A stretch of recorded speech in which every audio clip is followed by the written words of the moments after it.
Sergeant Rebecca Tran held her boarding pass tightly, her tired eyes scanning the busy airport terminal as she made her way toward the gate.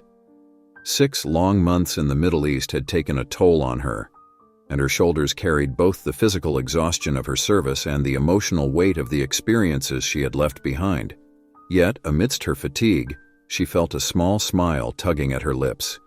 The thought of finally seeing her family filled her with warmth. The flight announcement interrupted her thoughts.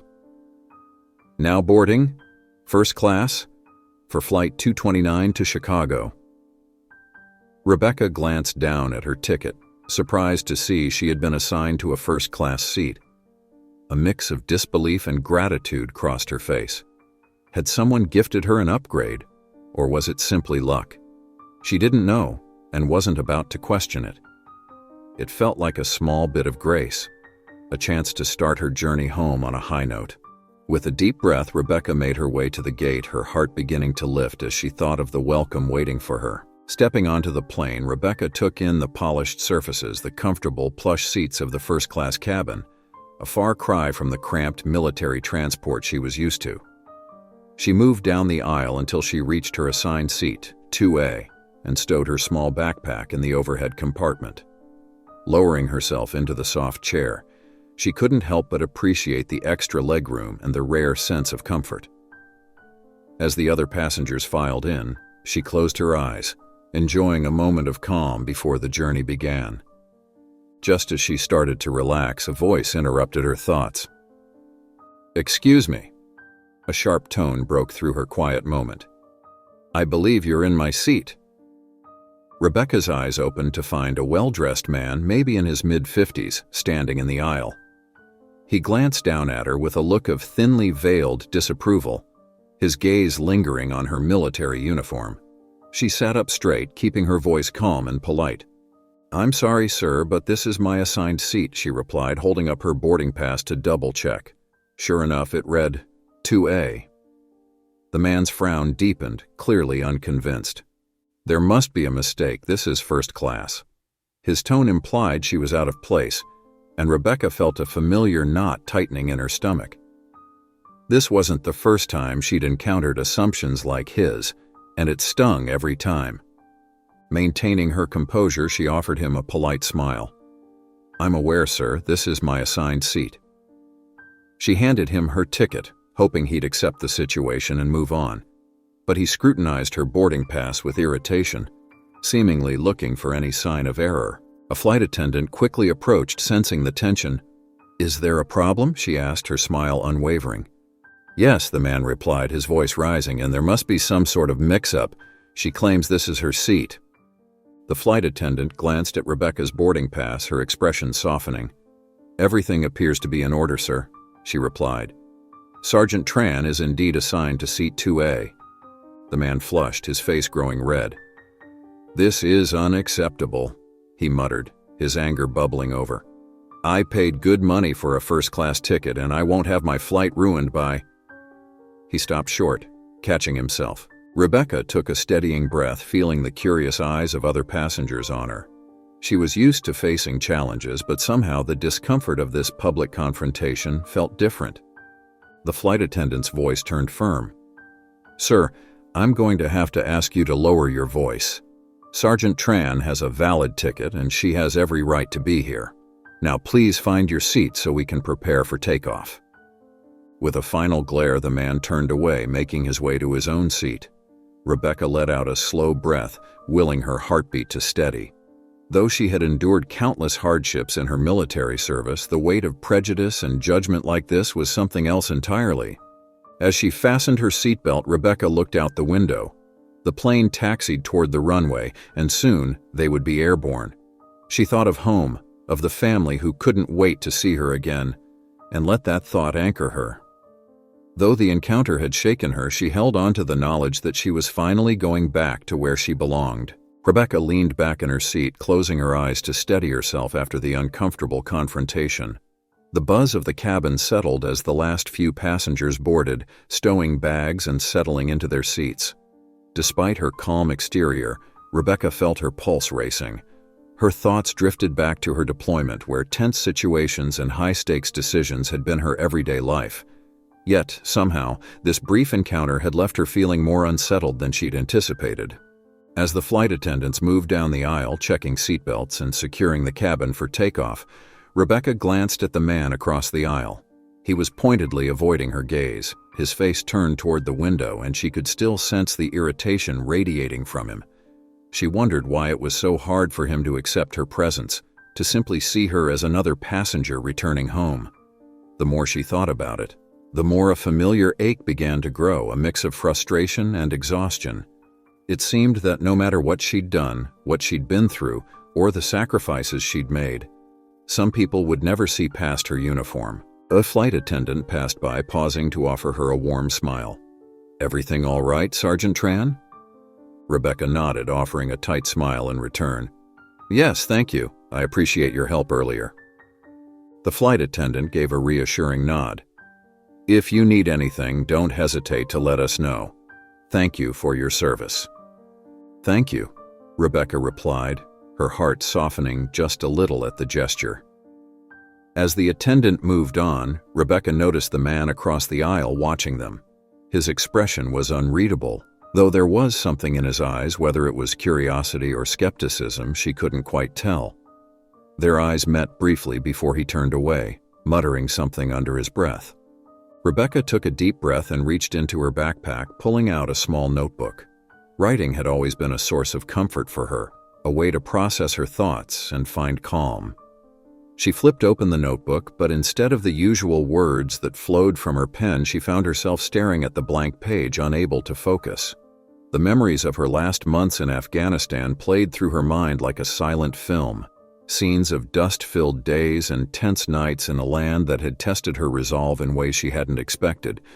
Just as she began to find her rhythm, a rough voice from across the aisle interrupted her thoughts again. "You know, it's surprising they let just anyone into first class these days," the man muttered, his tone dripping with disdain. Rebecca felt her jaw clench. She had hoped the earlier confrontation was over, but clearly this man wasn't done. She turned her head slowly, meeting his gaze. "Excuse me?" she said, keeping her voice level despite the anger simmering beneath. He gave her a dismissive once-over. "I just find it interesting, that's all," he said with a smirk. "First-class seats used to mean something. Now it seems like just anyone can get in, regardless of, well, you know." Rebecca felt the sting of his implication. She took a deep breath, reminding herself of the discipline instilled in her through years of service. "And what exactly do you mean by anyone?" The man shrugged, clearly unfazed by her calm response. "Nothing personal," he said, though his tone suggested otherwise. "I just think first class should be reserved for people who've earned it.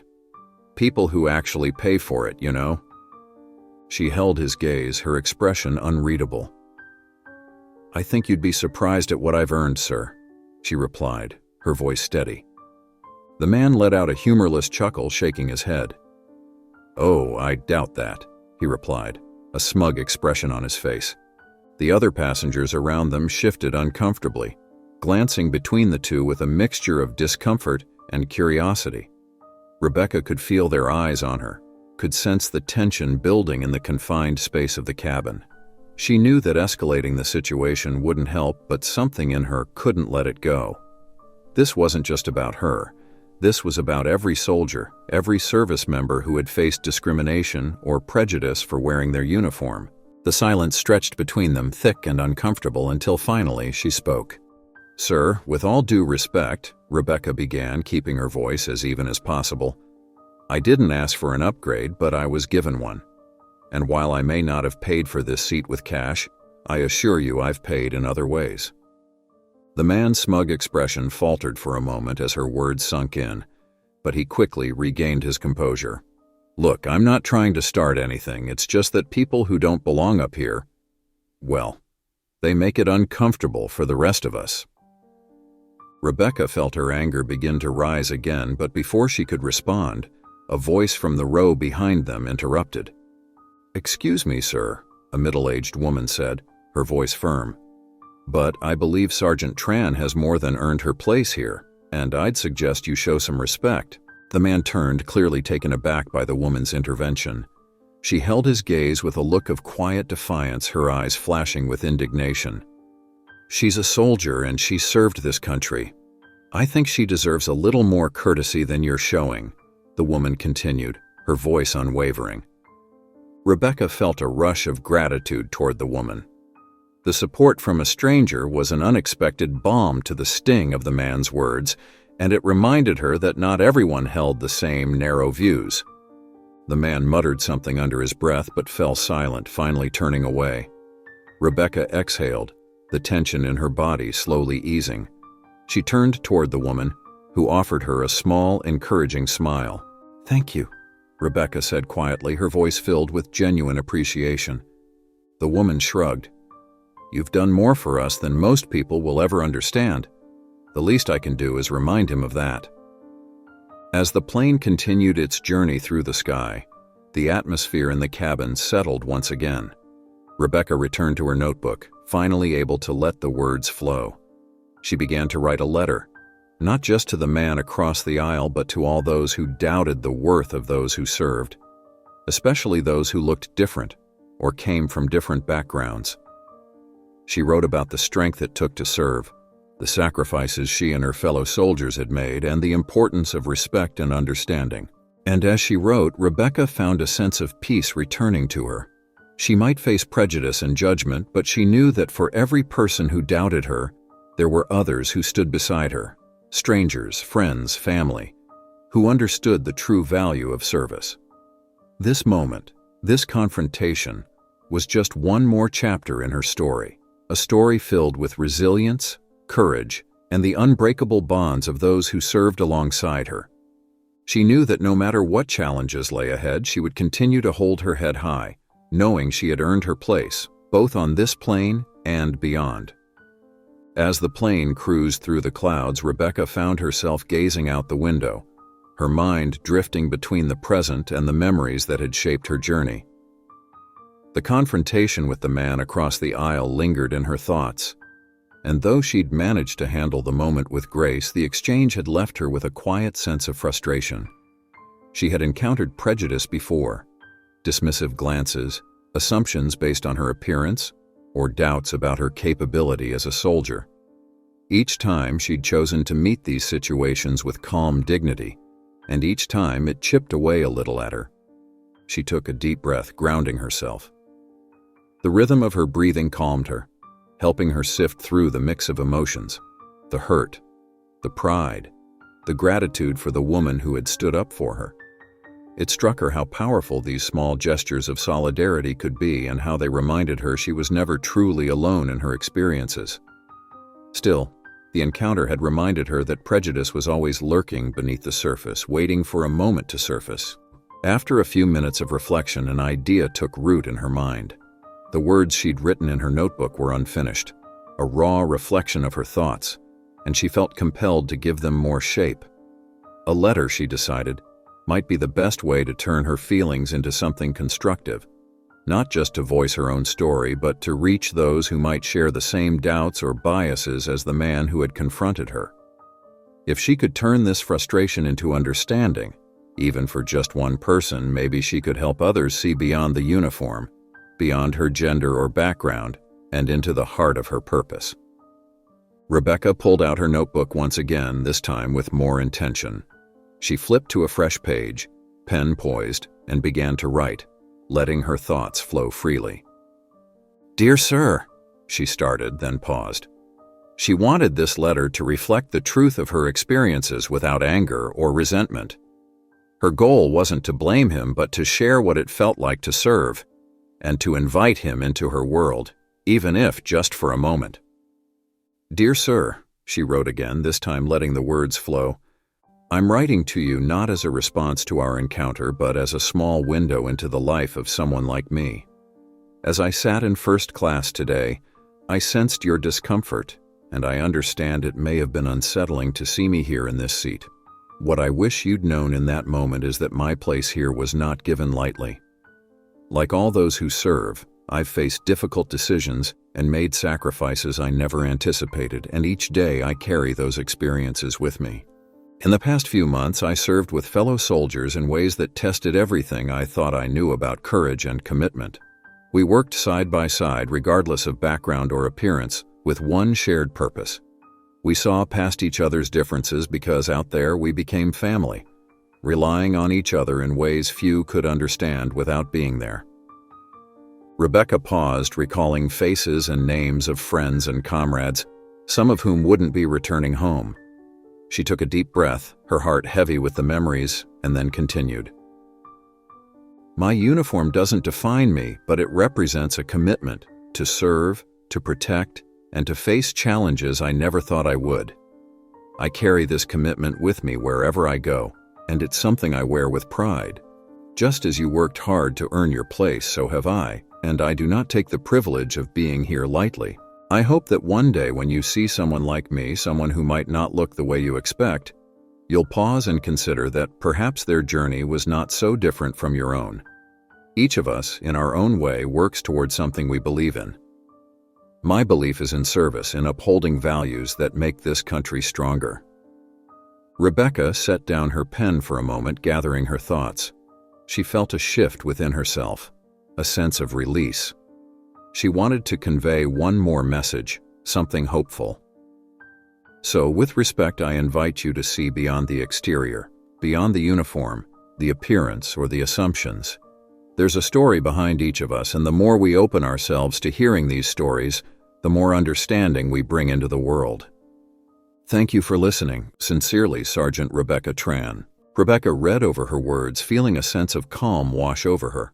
She wasn't sure if she would ever hand this letter to the man who'd confronted her, but writing it had lifted a weight from her heart. In these words, she'd found a way to transform an uncomfortable encounter into something meaningful. A small act of bridge building that reminded her of why she wore the uniform in the first place. Rebecca folded the letter carefully and tucked it into her notebook. The words she'd written were hers, a testament to her journey and her determination to foster understanding, even in the smallest ways.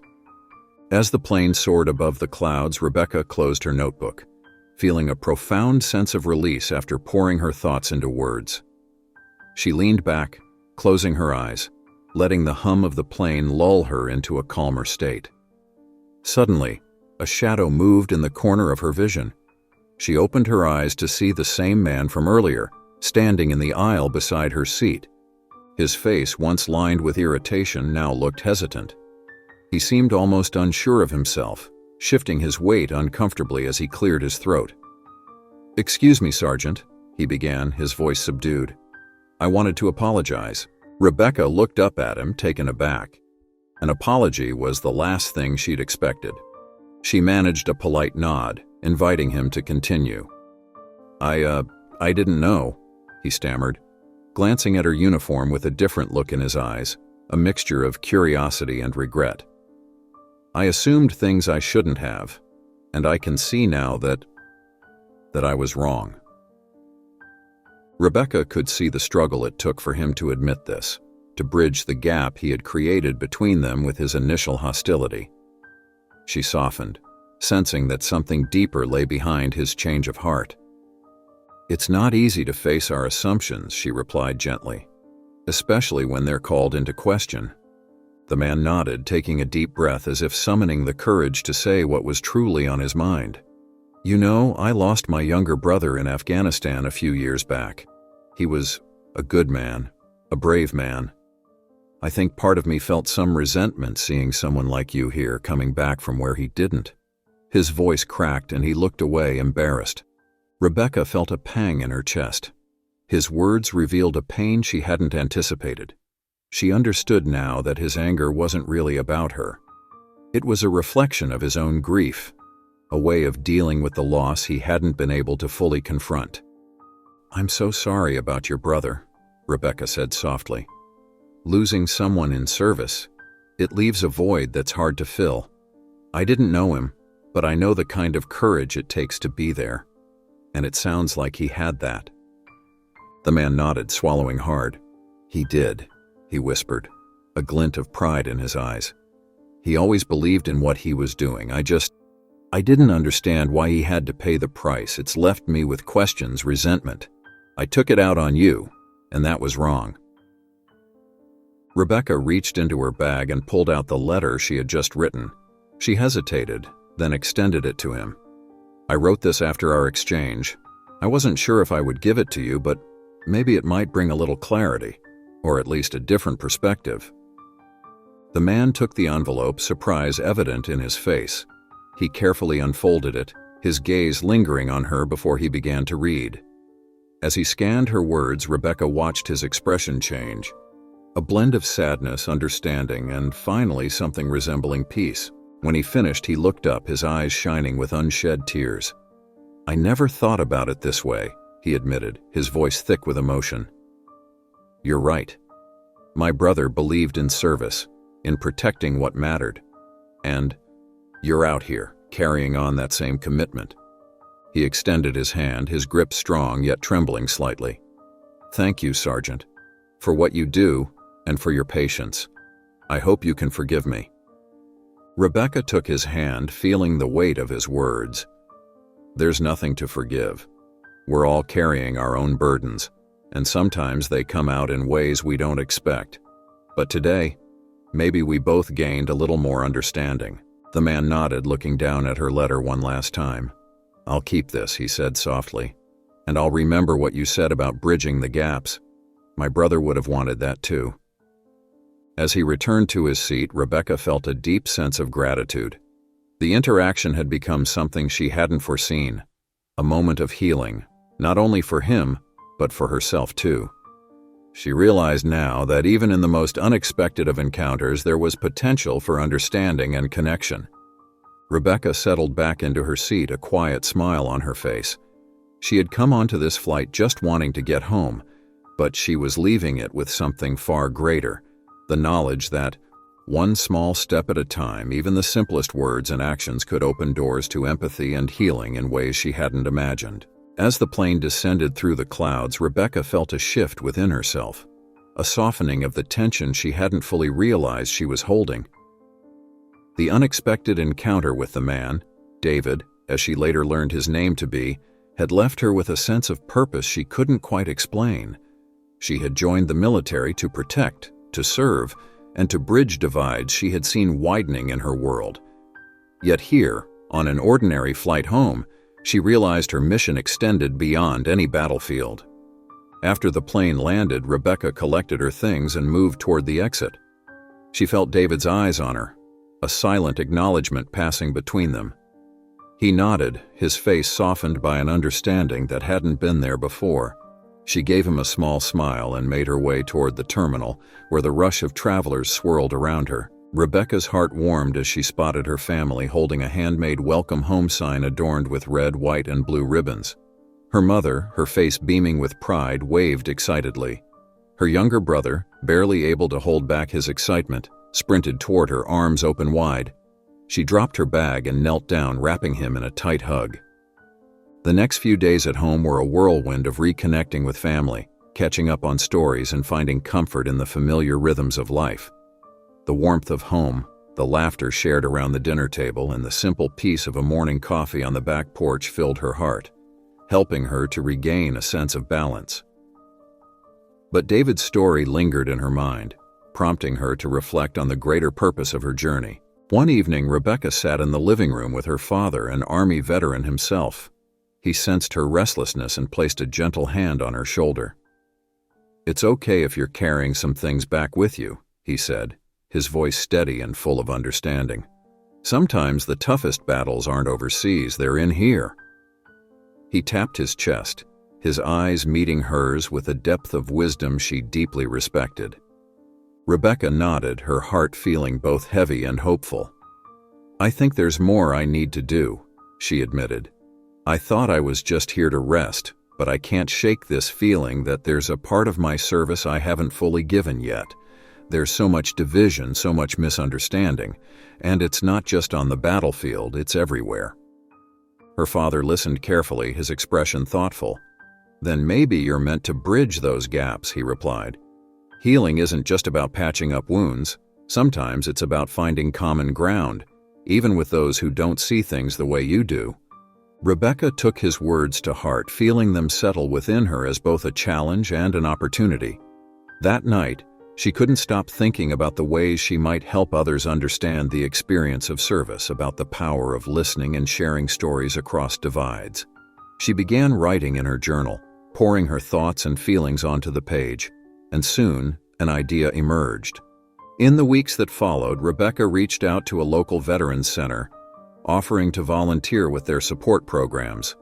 She also arranged to speak at nearby high schools and community centers, sharing her experiences not to glorify war, but to inspire empathy and understanding. She told stories not only of her time in Afghanistan, but of moments like the one on the plane with David.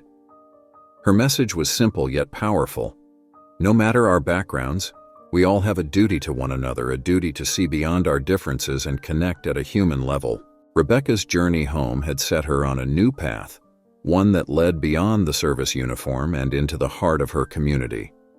She hadn't anticipated that her time away from active duty would open a different kind of mission, building bridges of understanding and compassion between people from all walks of life.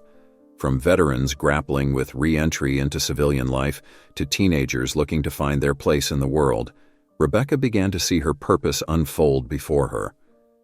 One evening, she received a message from David, the man from her flight who had become an unexpected ally. "Rebecca," he wrote, "your words stuck with me. I've been thinking about how I can carry forward my brother's legacy. If you're open to it, maybe we could speak together at one of the local high schools. I think it might do some good." Rebecca was touched by his message. Their shared encounter had transformed a tense situation into an opportunity for growth, and she saw that David, too, was on a journey of healing. She agreed to join him, and together they prepared a talk that would speak not only to the sacrifices made by those in the military, but to the power of empathy and the courage it takes to open one's heart to others.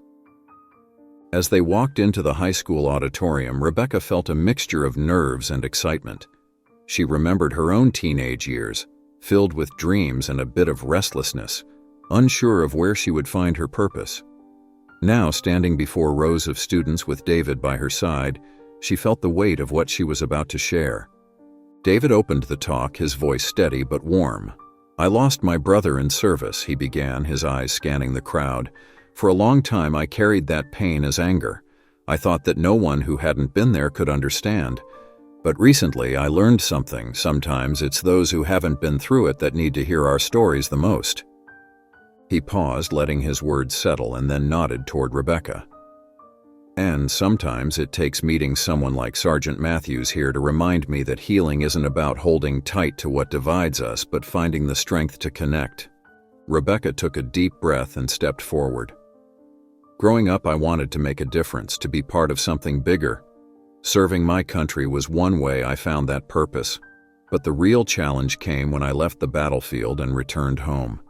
I realized that the most important battles are often the ones we face in our daily lives, the battles to be understood, to heal, and to let others into our hearts." She shared moments from her service, stories of camaraderie and courage, and even memories of the painful separation from her family. She spoke of her encounter with David on the flight and how it had reminded her of the importance of listening, even when it's difficult. Each of us carries a story, and often those stories are more similar than we realize. If we take the time to listen, we start to see one another as people, not as strangers. As they finished, Rebecca saw a hand go up in the back of the room.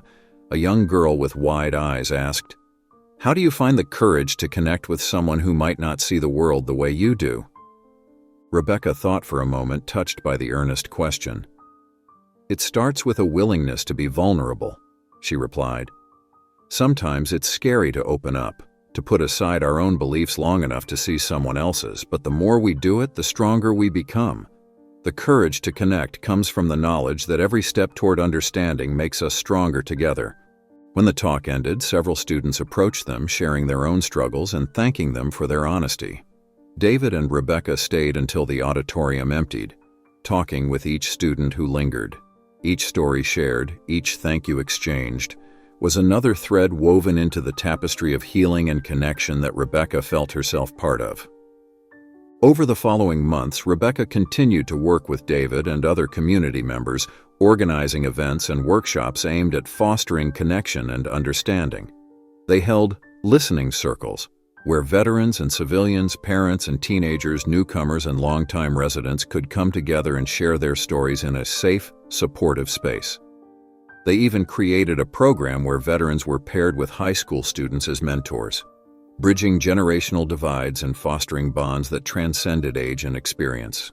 Through these gatherings, Rebecca saw firsthand how simple acts of listening and sharing could break down walls of prejudice and fear. She witnessed people who had once viewed each other with suspicion begin to see one another as allies, as friends, and each time she felt her own heart expand with hope, knowing that this was the kind of work that would create a lasting legacy of peace and unity. Rebecca realized that she was still serving, just in a different way. Her mission now was to create ripples of understanding that would spread through her community, teaching others the power of connection, one conversation at a time. And as she continued this journey, she knew that the bridges she helped build would serve as paths to healing, compassion, and a brighter future for all. After months of outreach and public talks, Rebecca felt the joy of a steady life back home.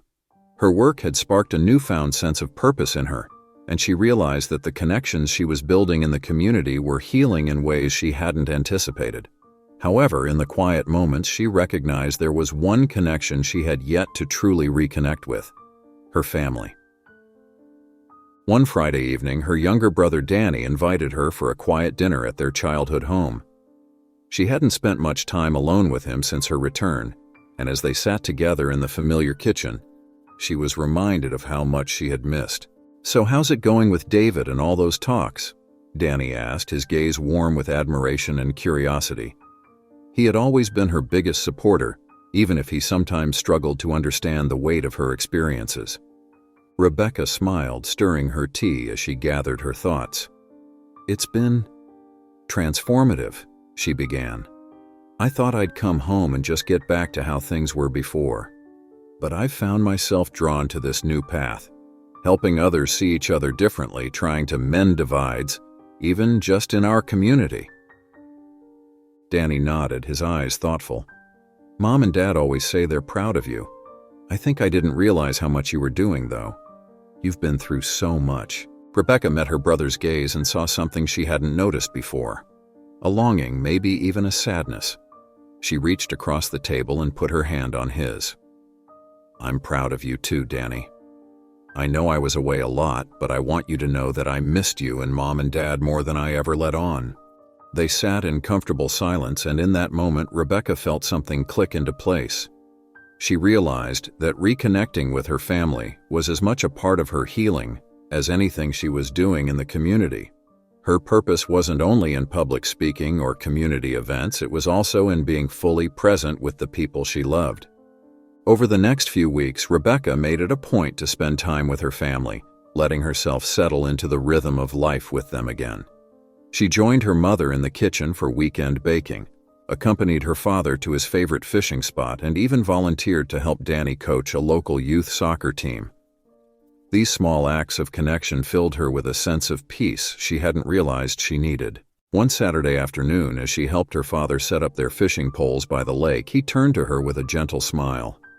"You've grown, Becca," he said. "Not just from your service, but in how you're handling things now. You've brought something back to us, something that's hard to put into words." Rebecca looked out at the calm water, reflecting on his words. "I think I was afraid of who I might be when I came back," she admitted softly.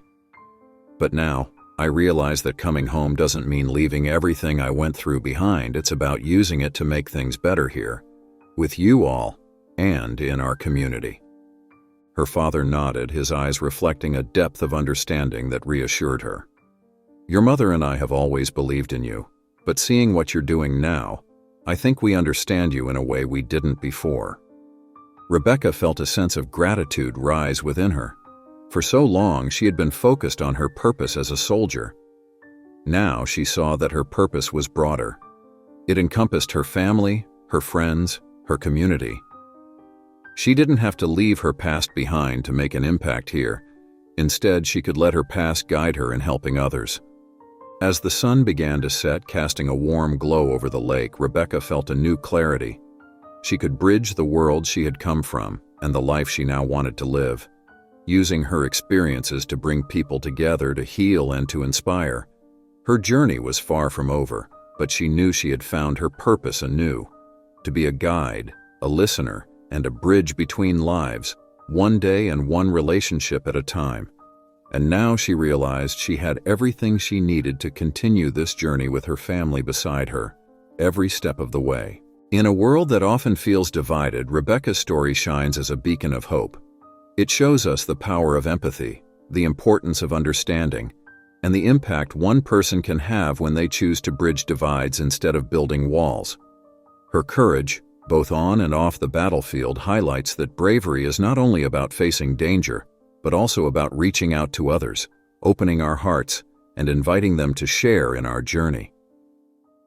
As we reflect on Rebecca's path, let's remember that we all have the capacity to be a force for change, to build connections and inspire understanding. Whether through small acts of kindness or taking on larger responsibilities, each of us can make a difference. If this story moved you, if it inspired you to think about your own journey and how you can bring light to others, please press the subscribe button to support the channel.